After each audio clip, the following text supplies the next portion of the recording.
welcome Akshaj Jain for this podcast, who is the founder and CEO of Letical.ai and also Hermes app. These are one of those platforms which gives you the opportunity to work on the ethical aspects of the AI and the system AI. There are a lot of things where fairness and ethics of AI has never been demystified before. Not from any of the experts that they are working, but there are a lot of things where experts of deep learning also don't know about what's the ethics of AI. I think this podcast is going to help in demystifying the thought process in getting the ethics and the fairness in the AI systems. And I welcome Akshaj Jain once again for this podcast. Thank you, Akshaj Jain. Thank you for inviting me, Yeah, Vishwas. and also one more thing is like he's also an incoming graduate student at CMU for AI. Thus, it gives a lot of insights on how what's the hustle that he has put in order to get to that stage, and also I think we can demystify a lot of things on fairness and AI. Thank you so much. Yeah, thank you for inviting me again. Yeah. No, let's just start with the question, Akshay. Uh, I think the questions were good, right? For you, you just went through So, the question. I don't go through them pre-hand. Like I just want to order them. Yeah, Like yeah, I want to answer them live. yeah, That's yeah. Fine, good fine, for fine. me as Yeah, a yeah. regular person. Yeah, fine, fine, fine. Yeah. Sure. I'll be editing most of the part. Don't worry. I'll be editing most of Okay. the part. And all this.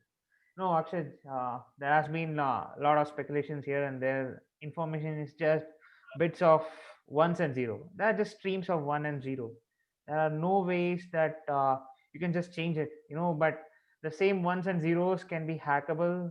The same one and zeros can be testable.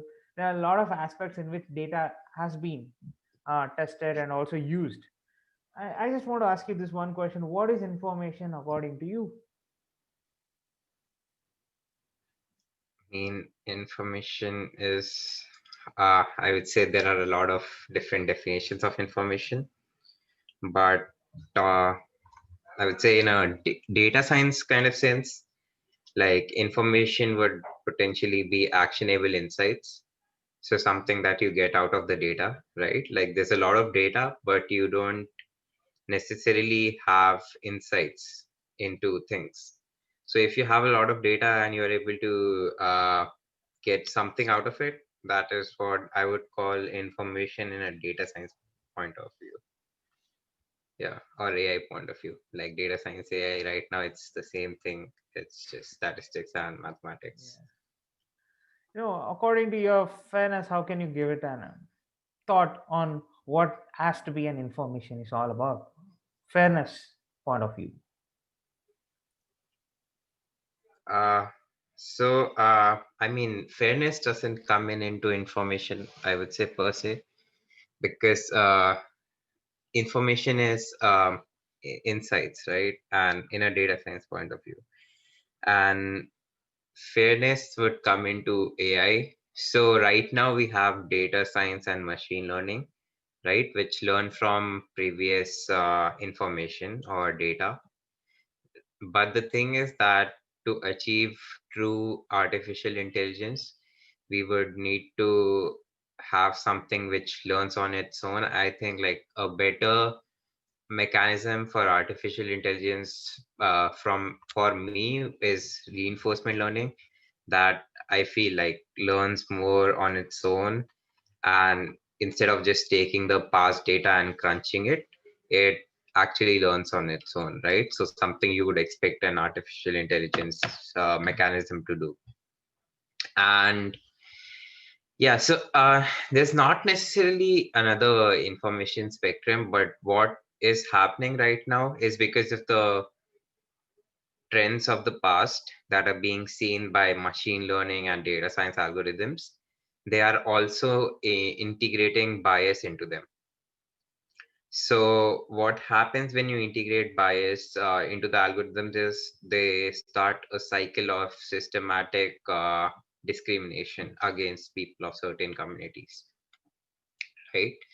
And why does this happen? This simply happens because Researchers right now, I would say, don't spend enough time on data curation, right? Like they see a ton of NLP data on Reddit.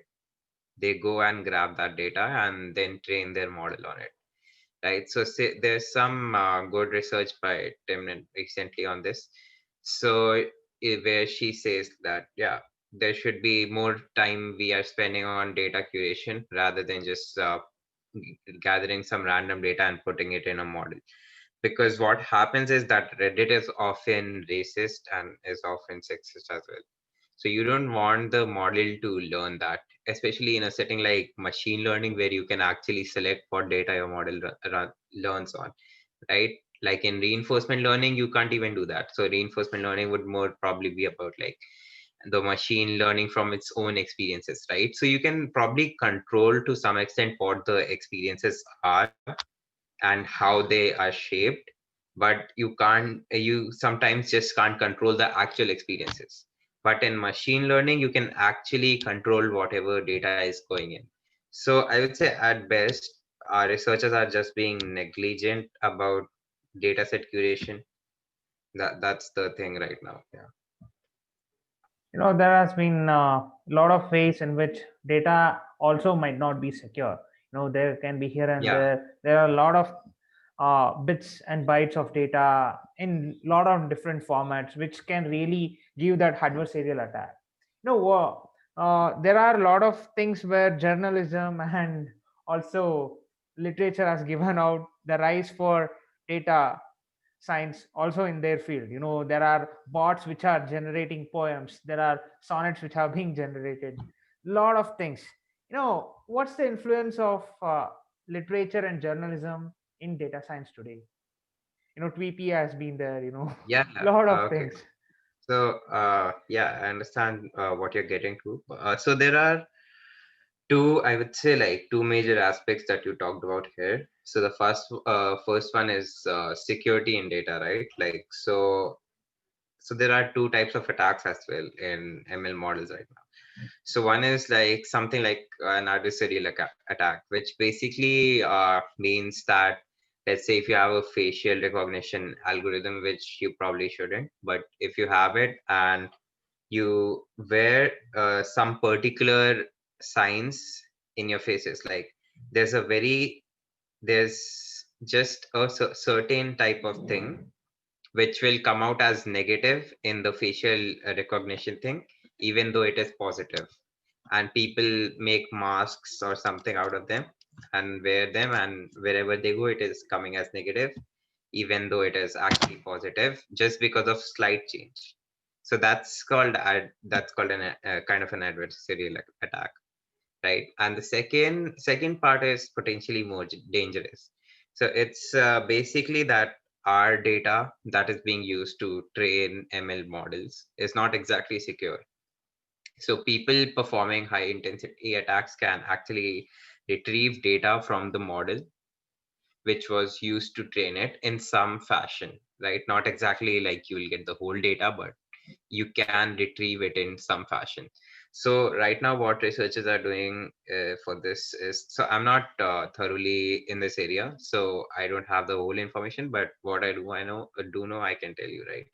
So what researchers are trying to do right now is like they are making things like differential privacy, which is basically making a nest of models, right? So you just don't have one singular model, so you train multiple models, so it is very hard to extract data, because what will happen is that your model will decide by a polling algorithm, and you can't just directly extract data by attacks by using this, right? And now I'll come to the second question that was there.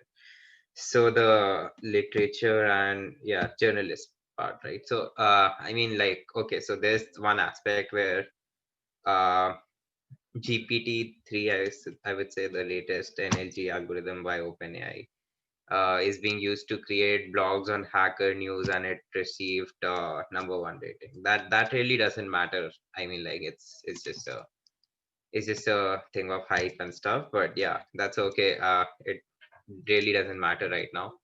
I would say the main problem that we are facing by such AI is disinformation on Twitter and Facebook and other platforms. What's not WhatsApp, but yeah, Twitter, Facebook, all these platforms. So what is happening is that uh, there is active disinformation campaigns run by either countries. I mean, countries. So let's say if you want to target USA, it would probably be run by Russia or China, right? We as India are not running disinformation campaigns, at least to my knowledge. So yeah, so disinformation campaigns, what they do is they use chatbots, right? Not chatbots certainly. I mean, they use fake Twitter accounts on a massive scale to generate public disinformation, essentially disinformation.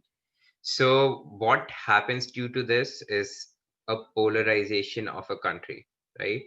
And uh, what happens due to polarization is that people in a country basically divide themselves into certain groups and stuff.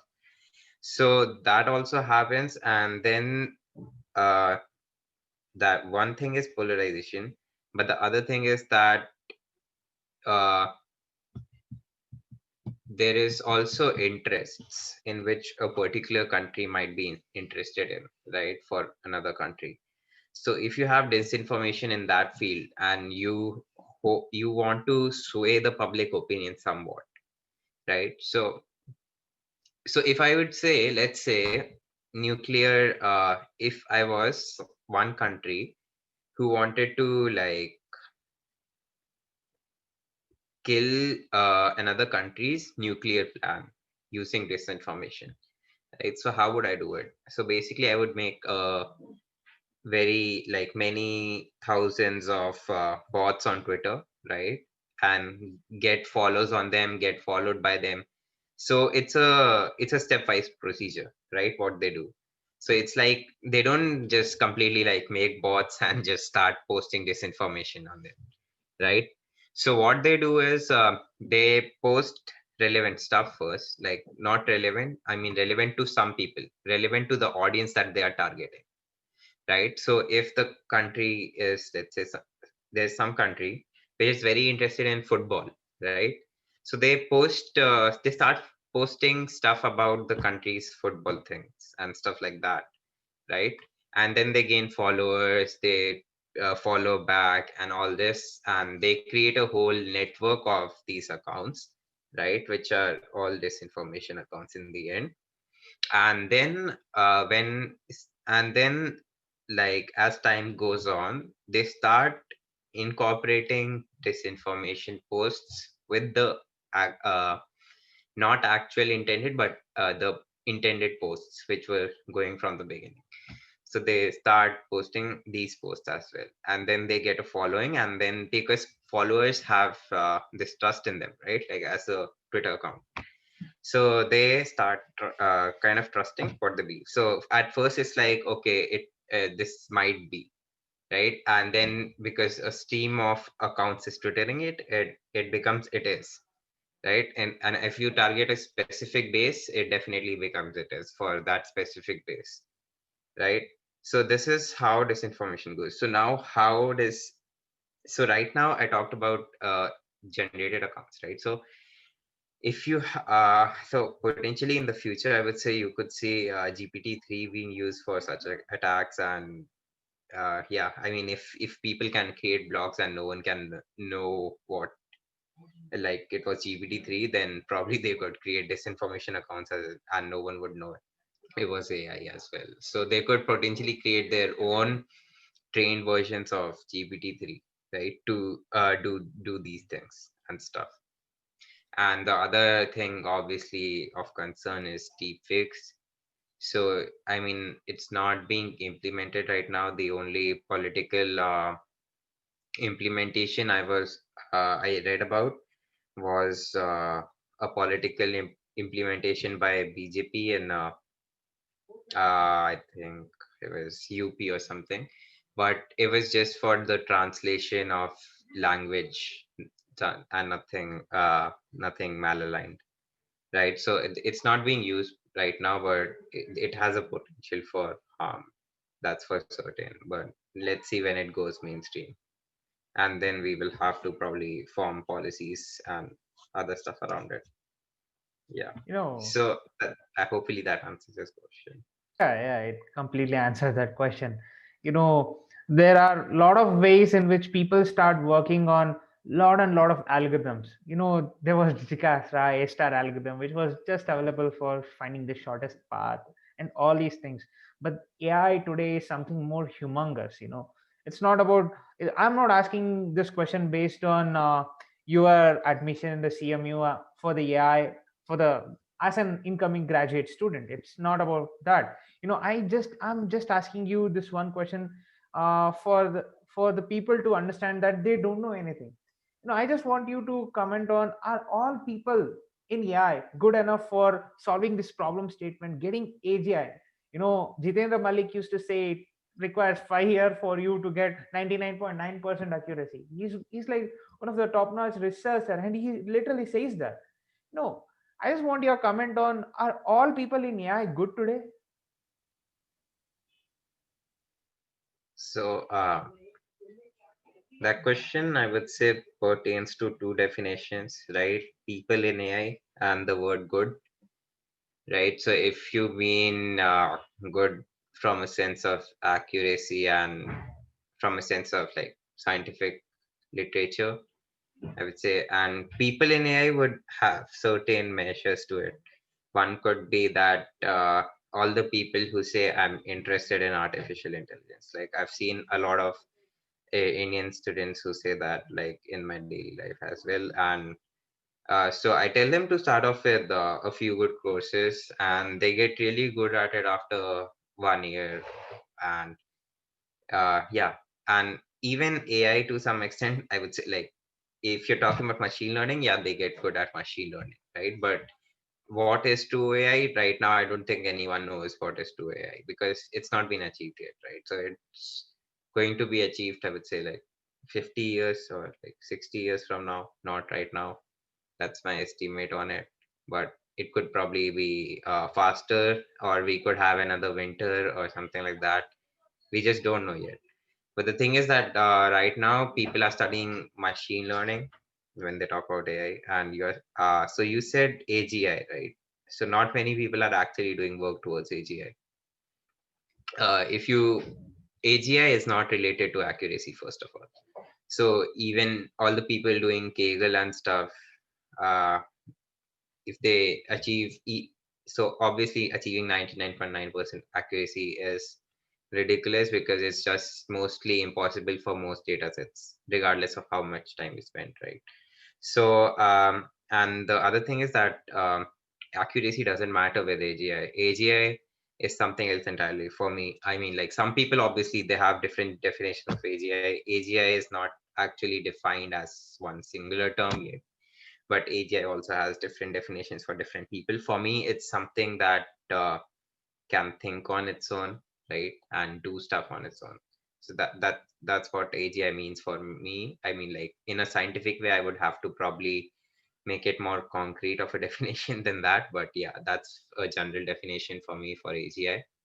And people in AI, so there are very many tiers of people in AI, right? So there are people, there are like data scientists, right, like or machine learning enthusiasts, which so there are students, right, who are currently learning AI. So they will obviously take their time, like I took at least 1 year to learn something in the field of data science, right? So yeah, so if you give them good material to follow up on, and if they constantly learn that, then they will get good at data science. That's without a doubt, right? I don't think anyone is incapable of doing data science. It's very easy. At the least, you can do the application parts of it, right? If not the actual research part of it. Now, then comes the research tier. So the research tier is also divided into two groups, I would say.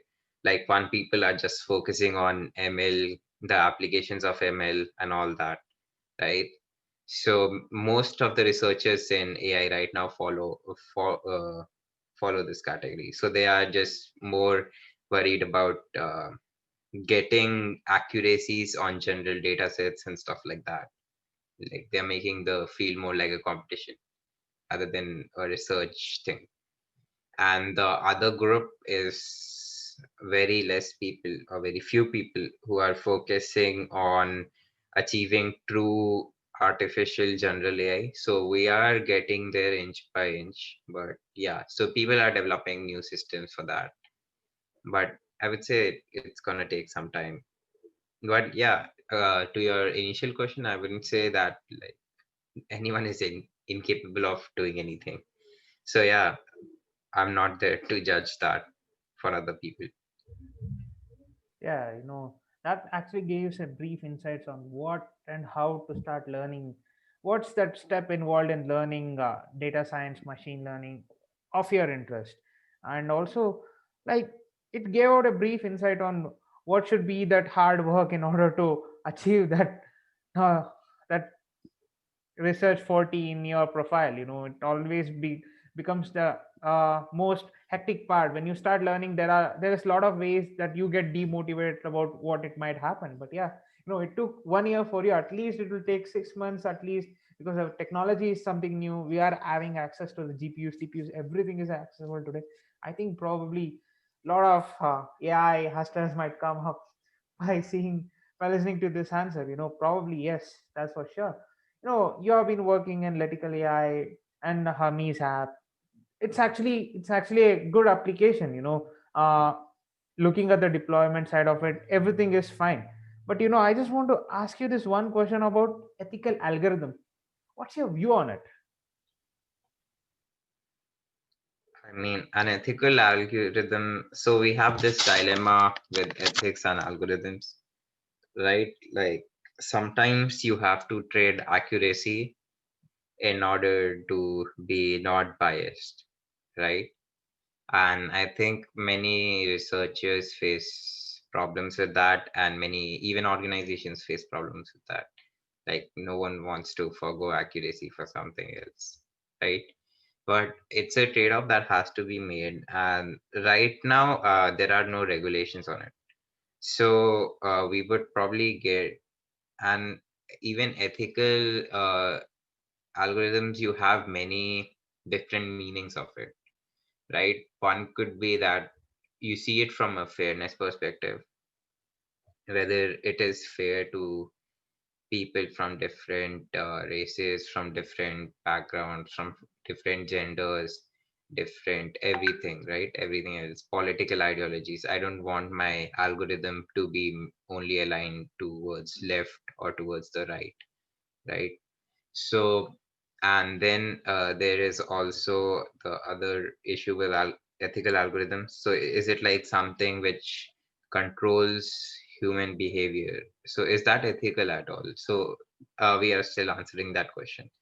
So, it's like I would say one good example is in some parts of China, there is massive surveillance and even deployment of like Skynet and stuff to measure people on the basis of their social credit rating.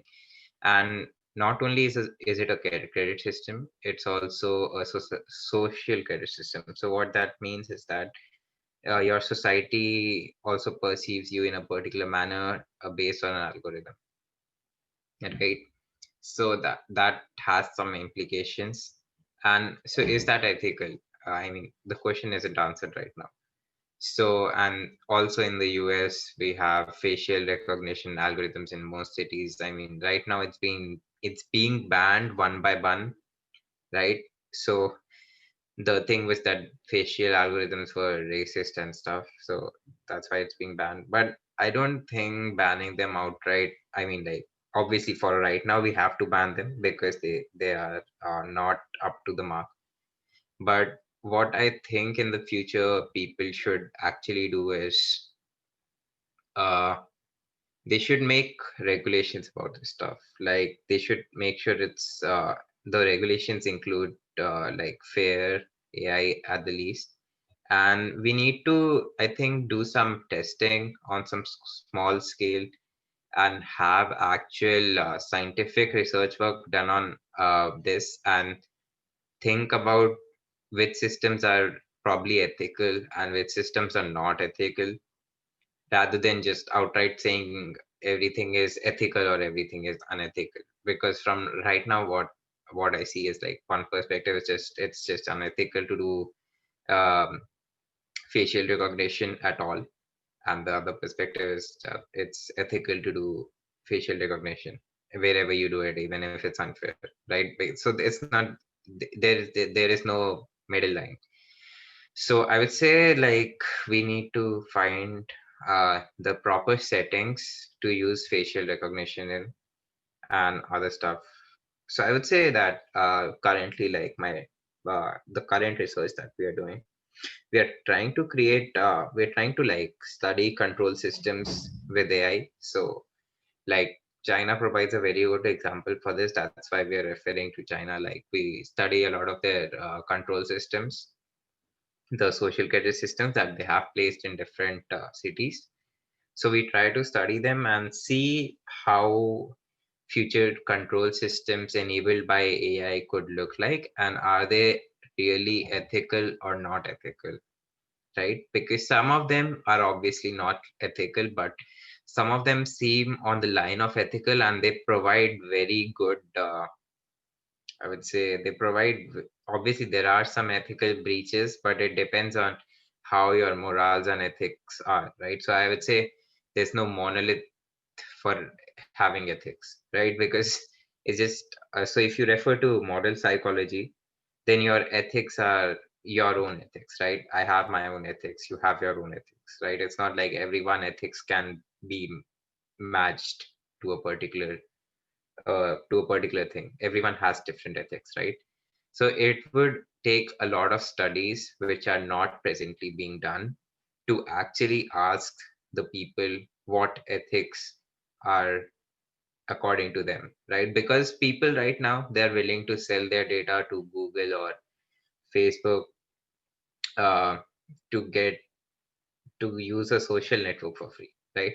I mean that probably is doesn't specify their ethics, but it does to some degree. Like some people know that they actually use data, some people don't know they use data. But I mean, of late there have been so many documentaries that I'm pretty sure everyone knows they use data, right? And if that is their ethics and they are fine with that, then would people potentially be fine with the fair uh, I would say fair first of all, because it should be fair, and fair facial recognition technology, which actually results in a reduction of people being inducted to prison systems, right?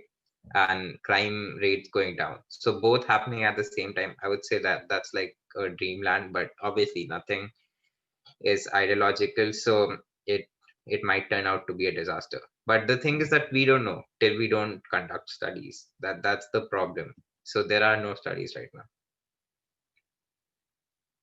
Yeah, Yeah. when you told about social media and all these applications which just sells your data to someone in some or the other way, there are a lot of things where I think algorithmic fairness in groups and in terms of an individual approach has a lot of differences. When even you told about the right mechanics for the machine learning, can be a reinforcement learning, but where you can't control the stream of data which flows in and out, right? I just want your view on algorithmic fairness of group versus an individual. What's your view on it?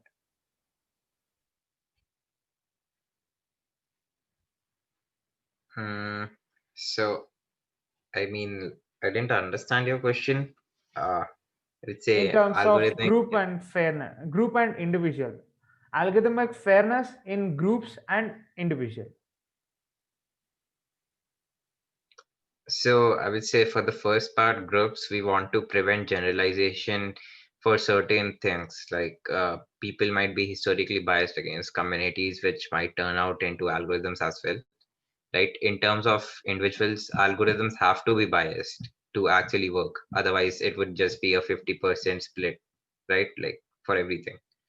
So since they have to be biased, we have to go through that. So that's what my previous answer would relay back to, right? Like we should be asking the public instead of just deploying algorithms what they are fine with, what is actually ethical. Because I don't think people have been asked the question, what is ethical enough by right now. Like we don't know Indian people's opinion of what is ethical to them. We don't know American people's opinion of what is ethical to them, right? Like right now we just have a bunch of, I would say, industry experts, business leaders, and research people doing research on this. They're putting their own views on it, right? Like so most people have their own views, and like they so it's obviously biased because I mean everyone has their own views, and then it would probably be biased towards their views, right? Like what they see society as and what they see the world as. They'll project their own ethics onto the ethical standards, is what I'm saying, right? So what I want to know is like what is the public's opinion, and what is the public's ethical morals that they have. Let's say 50% people might agree that facial recognition can be used in some sense. The other 50 might completely deny it, or it might be 100% people don't think it's useful at all, right? So what I'm saying is basically we need to formulate policies on well evaluated guideline, and would like to have like good systems and research mechanisms in place to do actual research on this kind of policy making, which is very less right now. Like I mean not enough people are researching about. So mostly what happens is like journalists go about doing this, so they most of them present this in a dramatic fashion, right? Rather than what is actually happening on the ground and stuff. Like I would say like Vice has covered fish. Vice has covered this thing, the Chinese social credit system, 2 or 3 times, and they just present it as uh, some extraordinarily dystopian future that we are headed towards, right? And it, in some sense it might be that, but in some sense it's not exactly that, and it's a lot of different implementations of different things that we need to see how they come together and which one is actually the best. So I would say China in that sense is kind of leading the world, and because they're actually like experimenting with things, but I would say that their experimentations are shouldn't be done citywide, because you don't want to experiment on cities of people. That's not the ethical way to do experiments. So we need more mechanisms and frameworks to do these kind of ventures into seeing what's possible and what's not possible. What should we be headed towards? What we as a society think of ethics when it comes to data and AI, because most people don't even know what AI is, right? So how do we extract what they would think about the algorithms imposed upon them? And that's the main question for me, because like it's like most people don't know AI, right, and what it does. So if most people don't know AI, then they would probably not be in a place to actually set the guidelines of ethical AI, because they wouldn't know AI. They don't know what it is, how it can be ethical and how it can be unethical. So that's a very huge problem, because we want to know what most people think and how diverse people might perceive the AI ethics, and how so that's what we are also propagating as ethical. To some extent we are trying to form a community, and we're trying to get more and more people to actually not only learn about AI, but moreover learn about ethical AI. And what, so we don't want to form a curriculum for them per se to just learn ethical AI. We want them to think about these questions, like what is ethical AI according to you, or what is ethical AI, right? Because for everyone it is something else. So yeah, I mean it's very it's very broadly defined right now, and because I certainly know that a person sitting in the US has different views on ethical AI, and a person sitting in India would have very different views on how ethical AI is and what is ethical. And certainly because you have most of the algorithms being made in the US and like being shipped out to other countries, that it's a monolith right now. We need to convert it into a polylith. Yeah, you told about monolith and the polylith of uh, having those kind of fairness, and also about making decisions. Machines making decisions today, they are much more tempting to a human being. I just want to ask you this one question: will fairness trade-off exist tomorrow? Fairness will exist tomorrow. Okay, so that's Trade-offs a and also trade-offs. what? Will Can you fairness repeat? trade-off exist tomorrow? Okay, the fairness accuracy trade-off. Yeah, that one, yes. So you mean will corporations actually think about fairness? So the correct answer is, I mean, like the easy answer is that they will care when policies are made, right? So as soon as facial recognition was banned, organizations couldn't do anything about it, right? So they will care when policies are actually made about it. So I think we might have to go to extremes in some sense for the initial phase, because no one is actually caring about anything right now. Like people are just making algorithms and shipping them like anything else.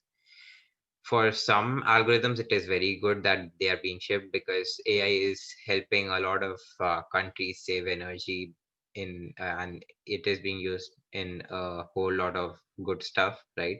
But what I often think is that all the good stuff doesn't cancel out the bad stuff, because it is probably independent, right? It's not like the good stuff is related with the bad stuff. You can have one and not have the other at the same time. So what organizations would do is care about it when there are policies made, and it is inherent, I think, like even in the past, organizations only care about the policies made, and I mean, like they are business entities.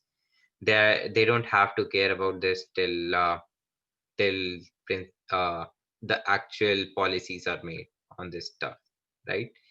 Like that's inherent with business corporations. Like uh, they're not they're not liable for something that they don't know about, right? Like, see, the thing is that if you don't have policies, then how are you even presenting guidelines to the corporations? Policies are the guidelines for the corporations, so you have to make policies for these kind of stuff. So what I think in like next 10 years would be, I would say EU definitely is heading towards policy on this thing. So organizations from the US will have to see how they adapt to these policies, and will they adapt them for all over the world or only EU, right? Because previously we have seen policy about like the GDPR, right? Which was only in EU, and like organizations only responded in EU. So that's probably going to be the case again. But what I would like to see is how what is going to happen in the US. No one knows right now. Like so, it could be in either of the two things. Either they make actual policies about it, or they make policies. So making policies on a nationwide scale on the US is very very hard, because you have two parties, you have lobbyists, and it's a whole lot of work. So I would say potentially what I see in the next 10 years would be regional policies coming out rather than nationwide policies, right? And so what I mean by policy is not just guidelines, but actual laws coming out. So guidelines are already there, people are just not following them. No one cares about them. I mean, people do Yeah, care about them, but they are not following them. So it doesn't matter how many guidelines we release, right?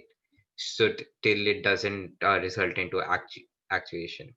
So what I would say is that uh, in the US, statewide policies are more likely because policies in some states, like some states are the trailblazers in this, right?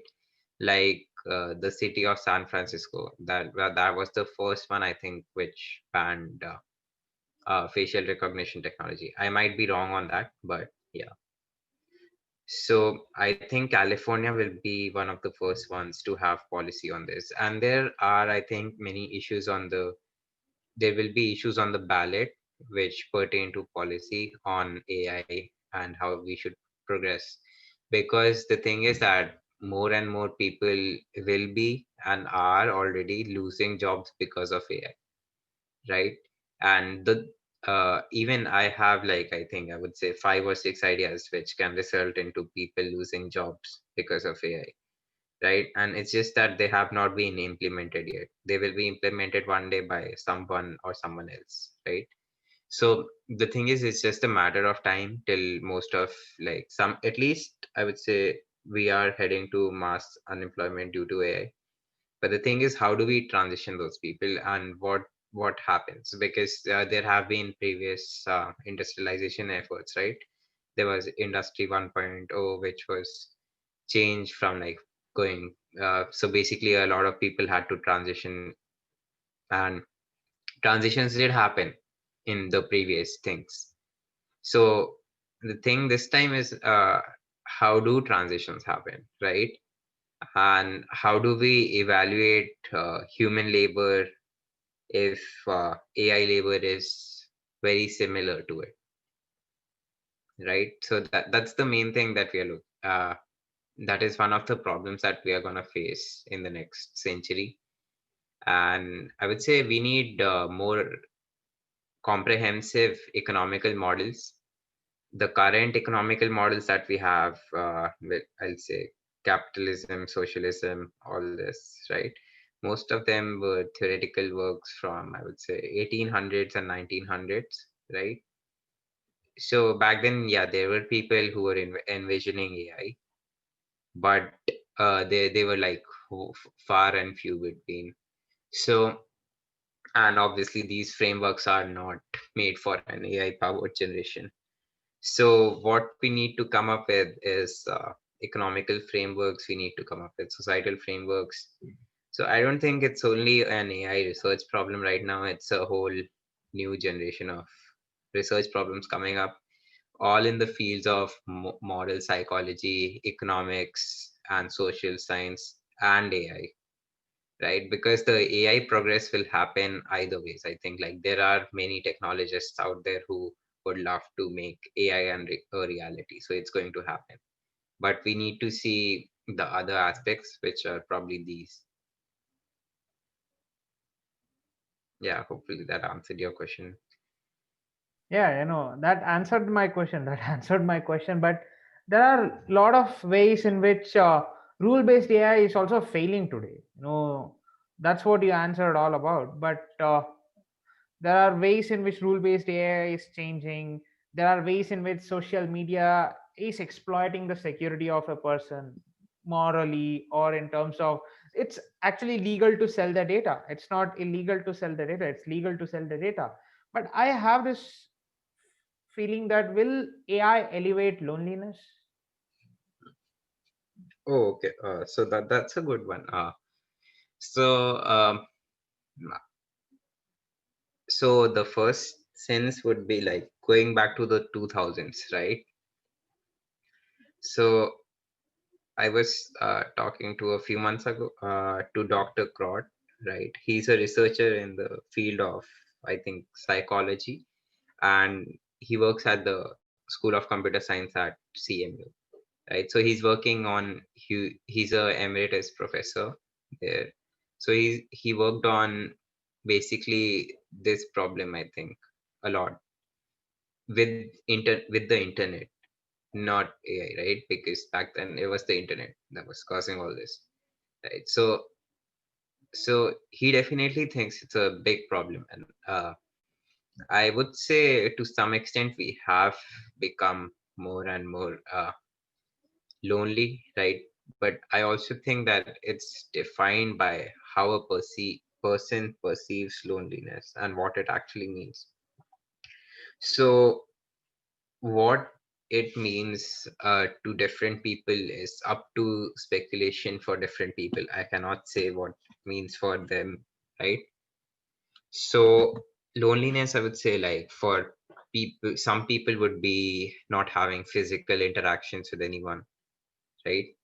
For some people, it might just mean that not having actual relationships, right?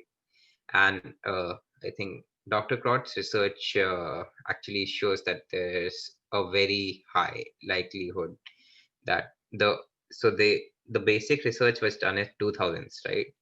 So in 2000s, the internet was just starting out. I would say, I mean, not exactly that big a phenomena as it is today, at least, right? Back then.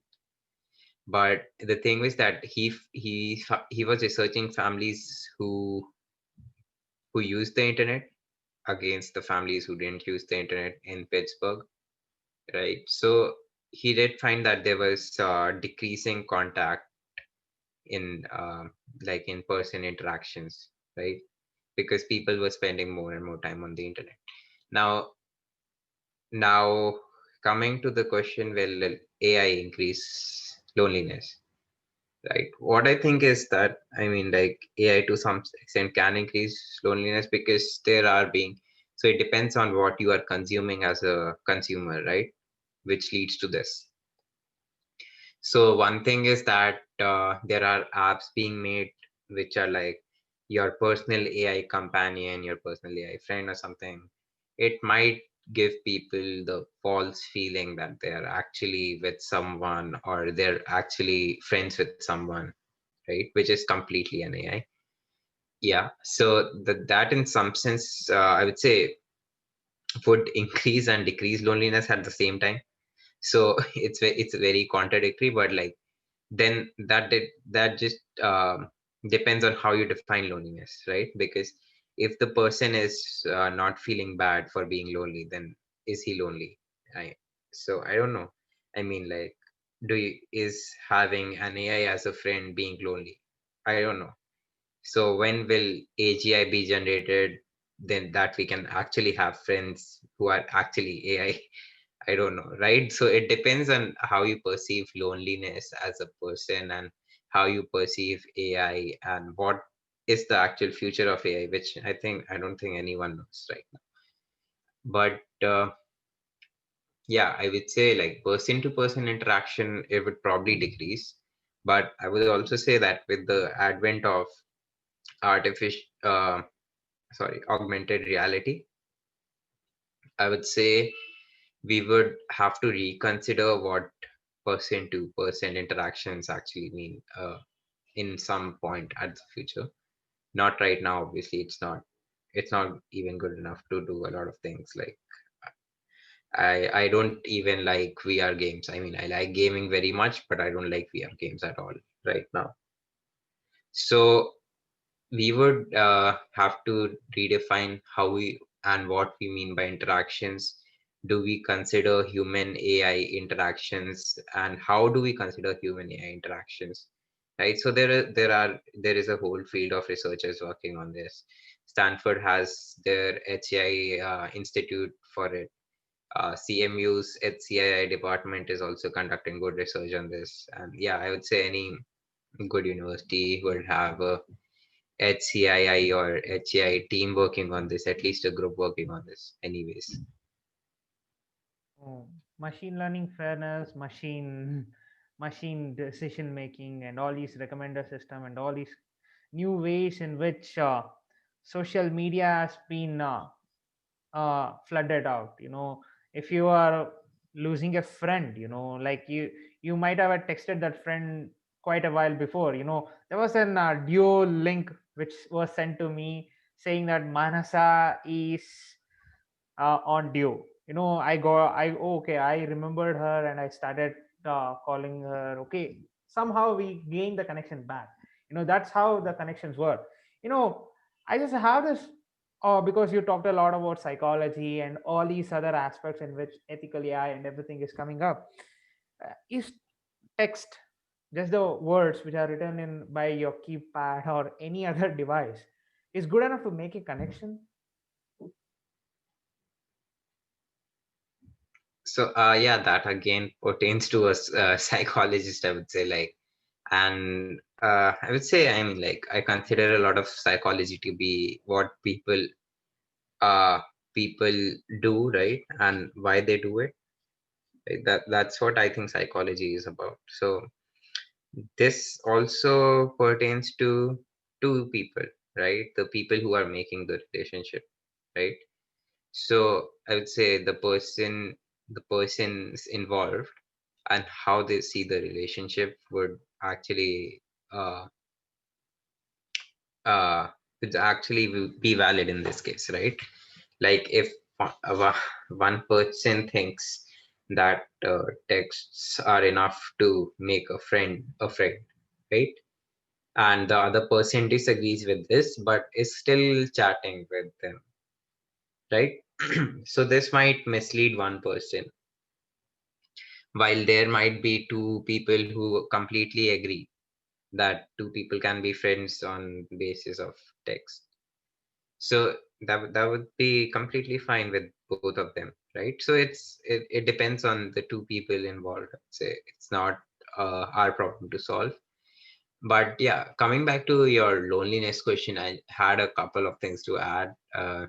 There's also YouTube algorithms which are right now considered artificial intelligence, depending on how you define it, right? So because they recommend a lot of stuff, and we have TikTok now, so right, TikTok, YouTube, all these other social medias as well. So what is happening increasingly is that companies are becoming more and more engaged, right? I don't know how many hours per day uh, people spend on TikTok, like who actually use it, but it's pretty high. And similarly with YouTube, like once you go watch one video, you watch another video regarding similar topics because of AI recommended algorithms, right? Like AI recommendation algorithms. So that can lead to not having a lot of in-person interaction, right?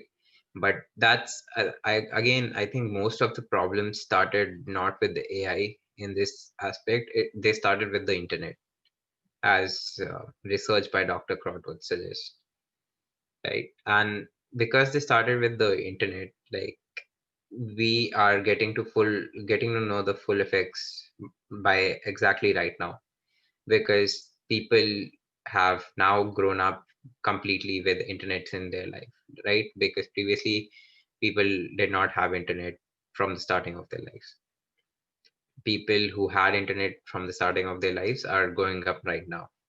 So we'll see how it goes. So that's something I don't want to happen, is for seeing how it goes. Like that happens a lot in the tech industry, right? So because technology, what people are doing right now is just making new stuff and deploying it, right? The hackiness of it is uncanny. Like with any other industry, you would have regulations. If I was the FDA or something, like right, and watching for regulations and stuff. In the tech industry, what happened was everything was just launched without regulation or without exactly pre-testing and how it would, because I don't think the creators actually thought it would impact uh, millions and billions of people. Like I don't think anyone saw this coming, that it was actually going to impact everyone's lives, right? Like I don't think Zuckerberg thought in 2006 that uh, he probably thought he could make a lot of money with it. I'm not arguing with that, but I don't think he thought that everyone would be using it. Everyone would be using Facebook. I don't think he might have dreamt of it. He might have had a goal that said it would be there, but I'm not sure that he was certain that it was going to be the case, right? Because once you're certain something is going to be something, then you have to present, then you have to think about these things as well, because you have to think about how it can affect society and how it can affect different things. So right now my main aim would be to present a way in which we can convert technological research into actual developments, but also research the societal impacts of them beforehand. Like that is a very difficult thing to do. Like there's nothing right now which actually does that. But we have to find out a way to do that, because otherwise we'll just continue these series of testings that we are doing on a whole um, whole population of people. Yeah. Yeah, it's not about that population which you actually told, or else it's about not about the recommender system what you actually gave as an example of TikTok and YouTube. I always had this question from the beginning of my engineering, that is from 2017, August 1st. Will there be a data war? So data war, I would say. Can you just explain a little what do you mean by data war? Like, uh, there are a lot of speculations here and there that AI being unsecure in terms of being, let it be differential or algorithmic privacy, anything, it's actually imposing a lot of threats to the security of the data somehow or the other. That's why Baidu is there, but Google is not being successful in China. There are a lot of ways in which algorithmic privacy is also involved. That's where I also think, will there be a data war in the future? That's what I wanted to ask you all about. Okay, so uh, I would say like potential data wars can be categorized as, like, one is already happening, which is when you are a country and you push your agendas on other countries, right? That is basically a breach of sovereignty in any other terms. Like if you would send your army to actually enforce stuff on another country, that would be a breach of sovereignty and probably an act of war, right? Like, but in this particular term, what is so I would say like a lot of disinformation campaigns and other stuff like propagation of agendas in the US is actively being done by China and Russia, right? Because one party might be pro-Russian, one party might be pro-China. That's why they want to propagate their interests, and obviously every country wants to do that. So there have been actual research documents which show this is being done, but there have so who knows which other countries are being faced by this and which other countries are doing this. Because the thing is that while the United States might have researchers in AI who are trained to detect all this, right? Other places like India might not be actually researching all this, and they might not have a cybersecurity cell which is good enough to detect this, right? So this is I would say on one side it's just propagation of interests, right? But it is also at the edge of what you could call a war, right? Because it is an actual war, right? Because I don't think uh, you should be invading other countries' sovereignty. That's certainly not what you should be doing. But the thing is that you are invading their sovereignty, but you are invading it in such a way that you are not exactly forcing the people to do stuff, right? But you are using psychological warfare on them. So basically, what I mean by that is that you can't force feed someone disinformation, right? But what you can do is that you can gain the trust of them and then feed them disinformation in bits and bytes, in little chunks, right? So that's being actively done, and I mean, if that is considered war, then I would probably say that uh, any intelligence operations would also be considered wars, right? But intelligence operations, even if you detect someone, I don't think they are considered acts of wars. They are just de-escalated after a certain extent, right? but disinformation has potential to change how the country is headed towards the future and what will be the future of a country.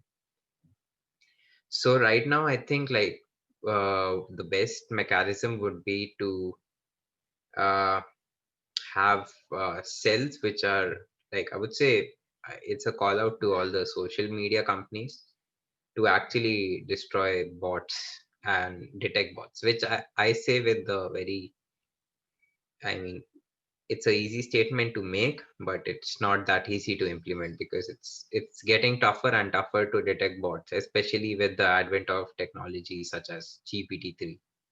Right? It's getting a lot tougher to detect bots. It's getting near impossible right now. But yeah, so this is one kind of data war that we could see. So other things would be, I mean, right. I think this is the kind of data war that you can see, and you can. I mean, there is already a field on it. So Dr. Carly from CMU has created a field on it. So it's called social cybersecurity.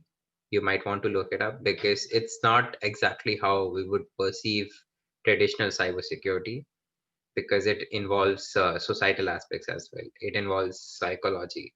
That's the main thing that differentiates it from cybersecurity, and it involves social analysis and or how do you analyze organizational structures and stuff like that. So yeah, data wars are probably, they are not a thing of the future, they're happening right now. I hope they're a thing of the past, but one can only hope. uh, that's my view on it. Yeah, you told about, of course, the data war was happening somehow or the other in the past because radars were available before. That's also a sort of data which was getting breached. There are delay lines, there are a lot of things. Because I'm an EC guy, I know that what's the radar and everything was all about. I always wanted to ask you this question since the starting of the podcast. What's your view on algorithmic privacy and differential privacy? Algorithmic privacy is just basically, I would say, like how people perceive their data and stuff, right? Like how private is people's data. And so again, I would just go back to my previous answer on that. Like it depends. We have to conduct a lot of research on this topic, which is not being actively conducted. It is basically how people perceive their privacy and what they want to. So there's a certain ethical limit everyone has, right? Like, is it ethical for? So obviously, Google and Facebook are not selling your data; they are just they're using it to give you personalized ads, right? And I think that's okay for me personally. It's okay for me. I don't care about it that much. Like it's okay. But what it does do sometimes is allow companies like Cambridge Analytica to come to the scene, right? And if you know about the whole Cambridge Analytica thing, then that's not okay with me. So I want to find a way in which we can do studies and actually have uh, things which are able to do the first thing but not the second, right? Like you should make a system such that it is actually secure to do the first thing without having to also face the second thing in the process, right? That's according to my ethics, right? But that's only my ethics. So what I would say is algorithmic privacy, that depends on each person, right? And the only thing we can do about it that would be mostly ideal would be that we allow people to have these options in these applications, right? Like in Facebook you have, so you could so that's what most of the, I mean, like some of the tweets pertaining to Facebook right now that uh, I have seen are about. So they are about how Facebook could deploy a subscription service where your data is not collected and you're not given ads, right? Like I think even YouTube recently, not recently, I think it's been 1 year or 2 years since they deployed YouTube Premium. which is basically the same thing, right? You don't get any ads. They most likely don't collect your data. I haven't read the terms and conditions, but most likely don't. So yeah, you don't get the ads. They most likely don't collect your data, and then everyone is happy. If they want it to be that way, then it's that way, right? So everyone's own morality is satisfied. So what could be better than that? That's about algorithmic privacy. About differential privacy is just a method of protecting data from algorithms. So I think right now, like even the most trusted, like so I would say I don't have enough knowledge on this subject to comment on this. But what I can say is that like if you're deploying an ML model, you should probably deploy a secure ML model rather than a not secured ML model where people can just take data whenever they want out of it, right? So yeah, that's my view on that. But I'm not exactly knowledgeable in that field right now because I am studying the societal implications of AI. You know, when you told about the societal implementation of the data, I was thinking of some applications where you can think of privacy by misinformation. What's the form factor of that technology in the present deployment scenario? I didn't completely understand the question. Can you just elaborate it a little bit? To reframe that question, it's basically privacy by misinformation. GANs are used in the security, you know, to just scramble out your digital identification for the third person, but the information still remains the same. GANs have been used in transforming the faces and keep the digital identity a false proof for the other guy who is trying to hack in or something. That's my actual thing, what I was asking, the privacy by misinformation. A lot of speculation of what it can be for the privacy of the society. There are a lot of speculations here Yes. and there So saying. so there is, I think, work in on. I think a group at Caltech is doing some of the work, which is about uh, GANs doing data augmentation, right? By data augmentation, I basically mean they consist of having the same attributes, like the same similar characteristics of the data, but not the same data, right? So what you do is you mask the data with it, right? So it's basically masking of data. And as I would say again, I do not have enough knowledge in the security field of ML right now. I would probably at some point in the future because it's a very important field that's coming up. And yeah, the other thing was, uh, I think that was the only thing, right? That's the only thing. And also I just wanted to ask you this one question. You told about data being preserved on some or the other way. But there are techniques like game theory, which is like more of a kind of probability and all these things involved. Can it influence the computing tomorrow? Mm, as in, like, can you repeat the question game once? theory can Hmm. Game theory, there it's Yeah. been filled with probabilities and all these statistical approaches. I am not sure whether this can really be the new computational research, because it's used in business intelligence So, and all. what I would say is that game theory has been already used in a lot of stuff. Like, I think, like all the classical AI algorithms, right? They presented problems as a game, right? Most of them presented it as a game. So we even have the Wumpus world problem. I think many might be familiar with in classical AI, like back in 60s, 70s, and all that. So even that is a game, and everything I think in most of the things in AI started as a game, right? Like presented as a game, not start. I don't mean actual games, but like presented as a game in game theory, right? And even right now, when you're doing reinforcement learning, you have rewards, right? And you do particular actions and you gain those rewards. So I think game theory is very important, especially in reinforcement learning. Not that much in machine learning, but it's very important in reinforcement learning. That's my view on it. And I think like I even let's say DeepMind had solved AlphaGo.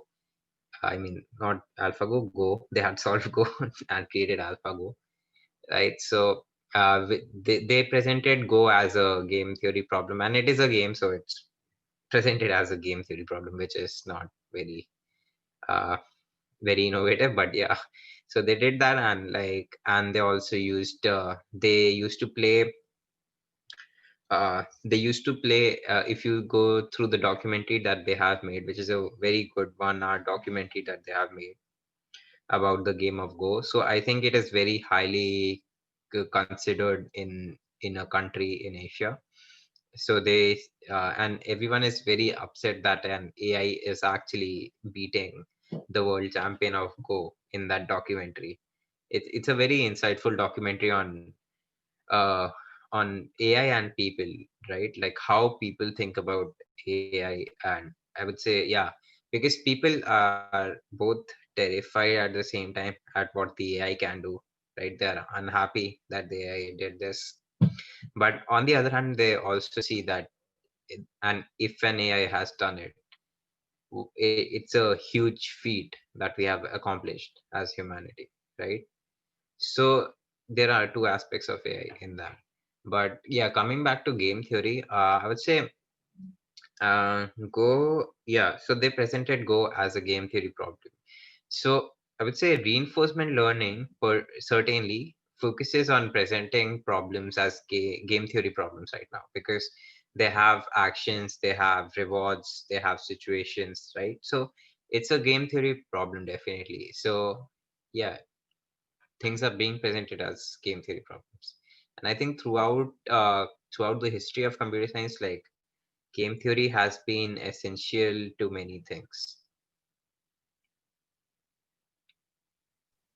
Yeah, Akshaj, you actually helped in getting a lot of clarity in how society has an impact from the AI ethics and also disinformation and all the other fairness, machine learning, fairness, and other fields. Thank you so much for this podcast. It was amazing talking to you. I think a lot of new things where the psychology was involved in machine learning from the before. First paper of machine learning was presented in psychology itself, but yet we never gave a thought of learning what psychology can be in the data today. Thank you so much for this podcast, Akshaj. Thank you for inviting me, Vishwas. It was really fun to hang out. Oh yeah, thank you.